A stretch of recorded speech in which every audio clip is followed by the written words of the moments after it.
it's time now for the big screen. Here we take a look at the movies coming to theaters and streaming platforms this weekend. Yes, Seattle Refined's movie expert Candace McMillan joins us this morning. Hi, Candace. How are you on this Friday?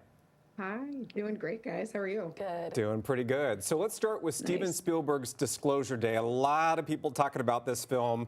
Stellar cast. What did you think?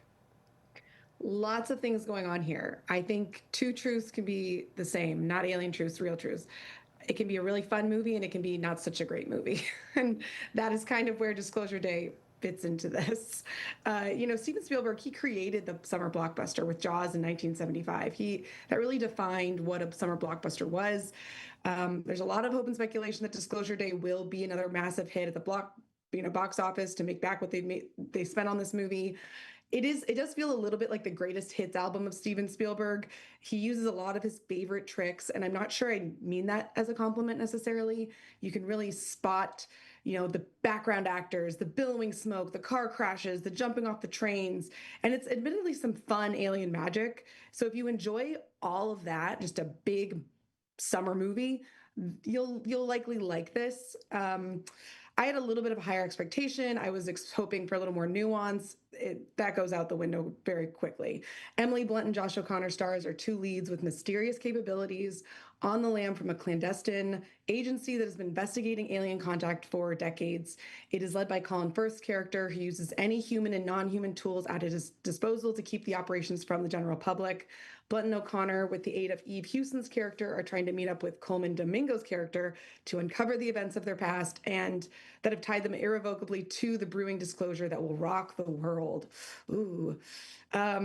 It's just a really ridiculous conceit. I don't think we should expect him to reinvent his own wheel every time, but I was hoping for just I am not even quite sure. It felt unlike E.T., which really humanized the alien, and even Close Encounters of the Third Kind, which had some subtlety to it. Disclosure Day is almost exclusively interested in humanity's reaction to the otherworldly beings, and it kind of cheats a little bit by giving those characters, the human characters, magical properties. Blunt is very good in this. Her charisma will carry the film for you, most likely. There's plenty of pockets of fun. Overall, it felt a little too disjointed, and kind of like a confusing puddle of alien slop for me. There's a lot going on. I can't keep up. Yeah. I got to say, it's kind of fun to see Emily Blunt as a forecaster, though. Yeah. Especially for those of us in the news business. She has to speak multiple languages. Wow. She's given a lot to do in this film. I give her kudos for that.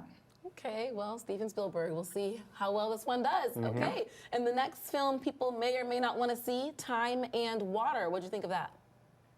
It's a very different film from Disclosure Day. It is much slower. It kind of drips like water through its 90-minute runtime. It is at SIFF Uptown tonight, I believe.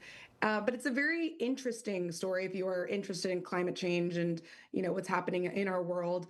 Icelandic filmmaker Sarah Dosa shot Onto Our Radar a few years ago with her enchanting documentary called Fire of Love about two doomed volcanologists. With Time and Water, which is, like I said, showing tonight at Cinema Uptown, her new vision is on the melting glaciers of Iceland, told through a very personal lens. Award-winning Icelandic climate author Andri Magnusson is our narrator, and it is his own footage that he shot over 30 years, as well as his grandparents' home movies that weave through this film and kind of tell the story of Iceland's glaciers. It's very slow. Dosa really meanders through the images of glaciers, set to Magnusson's poetic words, and sometimes just quiet ambient sounds. So expect a lot of still shots of melting glaciers or moving glaciers, because apparently glaciers do move, which I had no idea.